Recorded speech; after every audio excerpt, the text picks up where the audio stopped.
পলিটেকনিকে এই মুহূর্তে শাটডাউন কর্মসূচি চলছে, ফলে শিক্ষার্থীরা ক্যাম্পাসে যাওয়ার কোনো প্রয়োজন অনুভব করছে না, বাড়িতে গিয়েছে অধিকাংশ শিক্ষার্থী।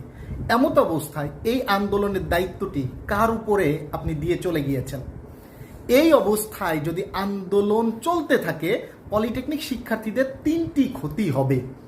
ফার্স্ট, এই আন্দোলনটি আস্তে আস্তে ঢিলে ঢালা হতে হতে পলিটেকনিক শিক্ষার্থীদের সময় ক্ষেপণ হবে এবং এটি সেশন জটে রূপান্তর হবে এবং এই সময় ক্ষেপণের কারণে বিরোধী পক্ষ তাদের আন্দোলনকে শক্তিশালী করে ফেলবে এবং পলিটেকনিক শিক্ষার্থীদের আন্দোলন দুর্বল হয়ে যাবে।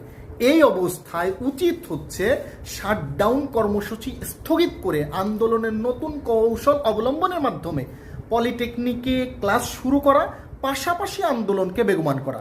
ক্লাস যদি না চলে, কোনো শিক্ষার্থী ক্যাম্পাসে থাকবে না, তাদের পরিবারও তাকে ক্যাম্পাসে পাঠাবে না। এমত অবস্থায় আন্দোলন কিন্তু দুর্বল হবে। সো ক্যাম্পাস খুলুন, ক্লাস করুন, পাশাপাশি আন্দোলন করুন এবং পরীক্ষা বর্জন করে আন্দোলনকে বেগবান করুন। অন্যথায় এই আন্দোলন কিন্তু চুরি হয়ে যাবে। এই আন্দোলনের ফলাফল আপনি বাসায় বসে থেকে চাইলে হবে না। সো কি করতে হবে আপনারা সিদ্ধান্ত নেন, আলোচনা করেন। আশা করি ভালো একটি রেজাল্ট আসবে ইনশাআল্লাহ।